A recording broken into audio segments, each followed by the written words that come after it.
Director Nag Ashwin సాధారణంగా social మీడియాలో వచ్చే వివాదాలకు చాలా దూరంగా ఉంటారు. కానీ కొద్ది రోజులుగా కల్కి 2898 ADపై వస్తున్న విమర్శల నేపథ్యంలో ఆయన తొలిసారి తన మౌనాన్ని వీడారు. ఈసారి ఆయన ఇచ్చిన కౌంటర్ నెట్టింట హాట్ టాపిక్గా మారింది. అఖిల్ అక్కినేని నటించిన లెనిన్ సినిమా రిలీజ్ అయిన తర్వాత ఈ వివాదం తెరపైకి వచ్చింది. ఆ సినిమాలో కన్నడ నటుడు ప్రమోద్ పంజు పోషించిన వసంత్ పాత్రకు ప్రేక్షకుల నుంచి అద్భుతమైన రెస్పాన్స్ వస్తోంది.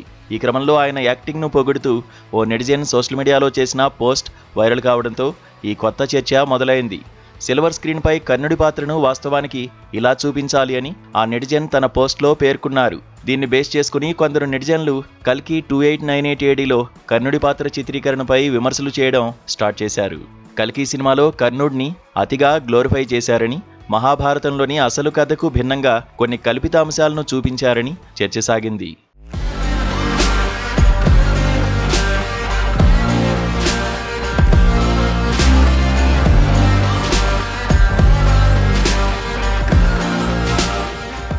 రోజురోజుకు ఈ కామెంట్లు, పోలికలు శృతిమించడంతో నాగశ్విన్ ఎట్టకేలకు సోషల్ మీడియా వేదికగా తనదైన శైలిలో అదిరిపోయే ఆన్సర్ ఇచ్చారు.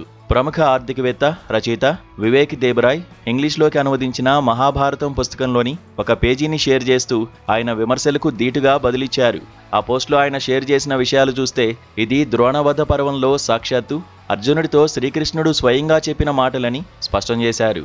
విమర్శలు చేసేవారు దయచేసి మహాభారతం చదవాలని, అందులో కూడా ముఖ్యంగా వివేక్ దేబరాయ్ అనువాదాన్ని చదివి వాస్తవాలు తెలుసుకోవాలని ఆయన గట్టిగా సూచించారు. అంతేకాకుండా సాక్షాత్తు శ్రీకృష్ణుడు అర్జునుడి ఎదుట కర్ణుడిని ఎన్నిసార్లు ప్రశంసించాడో ఒకసారి లోతుగా తెలుసుకోవాలని నాగశ్విన్ హితవు పలికారు. మన చరిత్రపై తనకు ఎంతో గౌరవం ఉందని, తాను ఏం చేస్తున్నానో తనకు పూర్తిగా తెలుసని చాలా కాన్ఫిడెంట్గా చెప్పారు. చివర్లో ఆయన చెప్పిన మాట ఇప్పుడు సోషల్ మీడియాను షేక్ చేస్తోంది. అదేంటంటే కల్కి పార్ట్ 2 కోసం వేచి ఉండండి. ఆయన చేసిన ఈ వ్యాఖ్యలు ఇప్పుడు విపరీతంగా వైరల్ అవుతున్నాయి. ముఖ్యంగా ఈ ఒక్క మాటతోనే కల్కి సీక్వెల్పై అభిమానుల్లో ఎక్కడలేని ఆసక్తిని పెంచేశారు.